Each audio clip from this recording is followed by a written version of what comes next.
What is a foreign key? Foreign key is an attribute or a set of attributes that refers to the primary key of another table. In this diagram, course ID is acting as a primary key in the course table, and the same attribute course ID is being used as a foreign key in the student table. The course table here is called parent table, master table, or reference table, and the student table is called a child table or referencing table.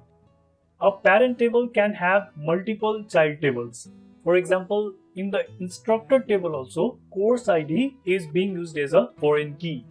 Now, let's discuss why, how, and when to use foreign keys. And don't miss the last part of the video where I'll tell you some additional facts about the foreign key.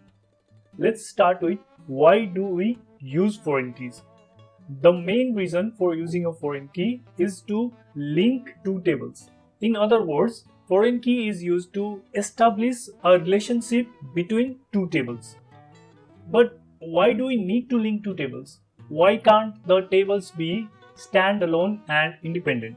Well, that's because we need to maintain referential integrity in our database.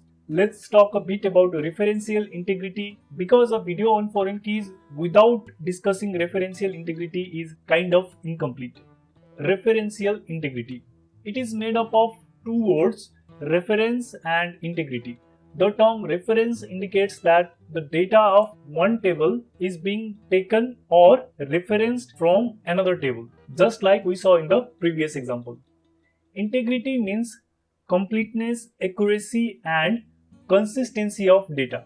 What we can understand from breaking down the phrase is that it deals with maintaining the integrity of data whenever data from one table is being referenced in another table. Talking about the referential integrity rule, it states that all the values in the foreign key column must match values of the primary key. Here in this diagram, the course ID column in the student table cannot have a value that is not present in the course table.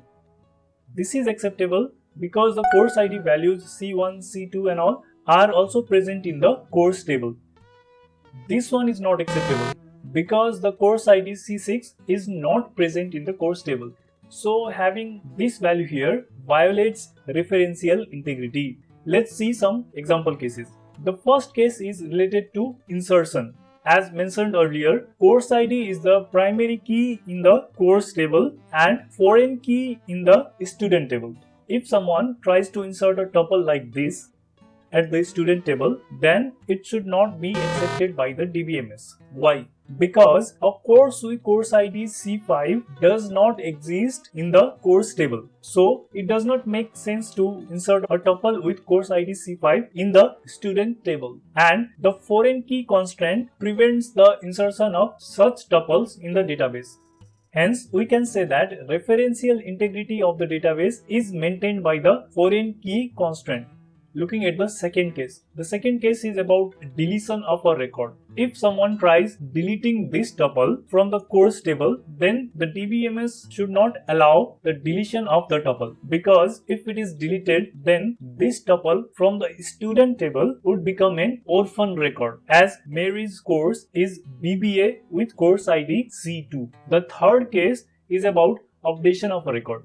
If we want to change the values of course ID, suppose C1 is to be replaced with course 1. Then the dbms should not allow this operation. This operation should be restricted in both parent table, that is course, and referencing table, that is student. The reason for this restriction is again referential integrity. If such changes are allowed, then the database will lose the integrity of the data. I hope these examples were enough to explain two things: the importance of maintaining referential integrity and the role of foreign keys in maintaining it. After seeing these examples, you probably got a question: how do we update and delete data in such cases? Well, there is a feature called Cascade in SQL which helps us in such situations, but that's a topic for another video. Okay, let's get back to another foreign key topic: how. How do we create and use foreign keys in SQL? The first step is to create the parent or master table. What you see here is the SQL query to create the course table. Create table course with columns, course ID, varchar 20, not null and primary key. C name varchar 100, label varchar 100. As you can see, there is nothing related to the foreign key here. It is just a normal table with primary key course ID. Let's execute the query and we can see the success message. To verify this, we can run the desc command. We can see our columns here. Now the main part is creating a student table with the referencing column course ID. Course ID here is a foreign key. The SQL query would be create table student with columns, student ID varchar 20, not null, primary key, yes name varchar 100, mobile number varchar 100, course ID varchar 20, and foreign key course ID references course ID. Notice this part here. This is how we create a foreign key. I will execute it and we can see the success message. To verify this, we can run the desc command. We can see our columns here. As you can see, these are the two tables we have. Now you can go to the design section of your dbms to view this relationship. This green line here shows the usage of a foreign key and verifies that there is a link between two tables. Now let's move on to the next question. When to and when not to use a foreign key. If you are designing a database, then this question would probably strike your mind. When should I use and when should I not use a foreign key? Well, most of the time the answer is you should use foreign keys. You should use it whenever there is a link between two tables. Otherwise, you may lose referential integrity, which leads to inaccurate and inconsistent data in the database, just like we saw in the previous examples. There could be, however, very rare cases where you may want to avoid using it. That is when performance optimization is your topmost priority. Those are extremely rare cases. Yes, it is true that adding foreign keys may slightly slow down your SQL queries, mainly the insert queries, but the slowdown or the performance impact is negligible. So you should almost always use a foreign key if you care about the integrity of your data. It is not worth risking the integrity of data for a negligible performance gain. Some additional notes and facts on foreign key. The first one is that the values in the foreign key column can be null. That means the course ID column in the student table can have null values. This is fine and acceptable. However, in some cases, it cannot be null.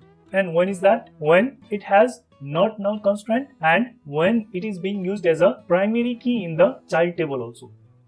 The second note is that the name of the foreign key can be different from that of the primary key. For example, in the student table, instead of naming it course ID, we can name it C_ID.